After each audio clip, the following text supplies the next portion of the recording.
யாருக்குமே எது மேலே பற்று கிடையாது. எங்களுக்கு ஒரே கொள்கை, மக்களும் கெட்டவங்களும் இருக்காங்க, நல்லவங்களும் இருக்காங்க. அவங்கள நாங்கள் வாழ வைக்க வேண்டியது எங்களோட கடமை.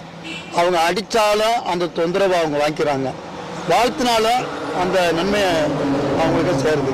இது எல்லா சாமியாரும் இங்கே லட்சக்கணக்கான சாமியார் இப்போ வந்திருக்காங்க. கொரோனாவுக்கு அப்புறம் நாங்களாம் 30 வருஷத்துக்கு முன்னாடி ஒரு 100 சாமியாரோடு இருந்திருக்க மாட்டோம். இந்த அப்போல்லாம் ரோடு சிங்கிள் ரோடு தான், 2 பக்கம் மரம் இருந்தது, வெட்டி தள்ளிட்டாங்க. இப்போ திருவண்ணாமலையே பெரிய மலையாக போச்சு, கிரிவலம் பாதை.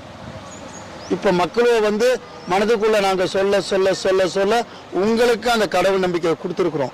கண்டிப்பாக கண்டிப்பாக ஐயா. வயதான காலத்துக்குள்ள அப்போ யாருமே கடவுளை கும்பல. இதே ஆட்சி அந்த காலத்தில் இருக்கும்போதே கடவுளை கும்பல. ஆனால் இந்த ஆட்சி இப்போ இன்னும் வரும்போது கடவுள் ரொம்ப முத்திருச்சு. ஆமாம், இன்னைக்கு இந்த ஆட்சியை காப்பாற்றுறது இந்த கடவுள் தான். கண்டிப்பாக கண்டிப்பாக.